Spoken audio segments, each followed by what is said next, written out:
Informasi yang lain, saudara, harga perhiasan emas di kota Banda Aceh kini mencapai Rp4.530.000 per mayam atau seberat 3,3 gram sudah termasuk ongkos pembuatan. Harga tersebut alami kenaikan Rp40.000 dibanding harga sebelumnya. Meski harga emas naik, namun daya beli masyarakat masih stabil. Sejak 2 pekan terakhir, harga emas murni maupun perhiasan emas di kota Banda Aceh alami peningkatan yang signifikan.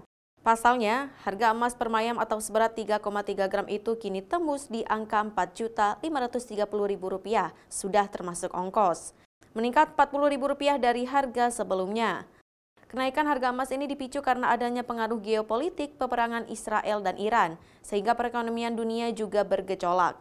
Selain itu juga disebabkan pergerakan mata uang rupiah terhadap dolar, serta mengikuti pergerakan harga emas dunia. Meski harga emas naik, namun daya beli masyarakat masih stabil. Sekitar 80% membeli dan 20% yang menjual. Masyarakat membeli emas untuk kebutuhan investasi maupun untuk mahar pernikahan. Harga emas murni tepatnya hari ini tanggal 23 bulan 10 2024 kita jual di angka per mayamnya Rp4.450.000, belum termasuk ongkos pembuatan. Kalau dengan ongkos pembuatan biasanya mulai dari 100.000 hingga 170-180.000 per mayam dengan ongkos pembuatan. Jadi kalau kita bilang dengan ongkos pembuatannya lewat dari 4,5 lebih, kisaran 455 sama ongkos itu yang model biasa. Kalau untuk daya beli perhiasan saat ini meningkat, jadi 80% beli, 20% yang jual.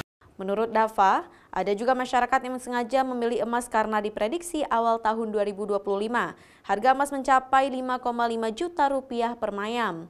Emas selalu menjadi barang investasi yang menjanjikan karena nilainya sangat jarang menyusut, apalagi jika disimpan dalam jangka waktu yang lama. Nova Misdayanti, Kompas TV, Banda Aceh.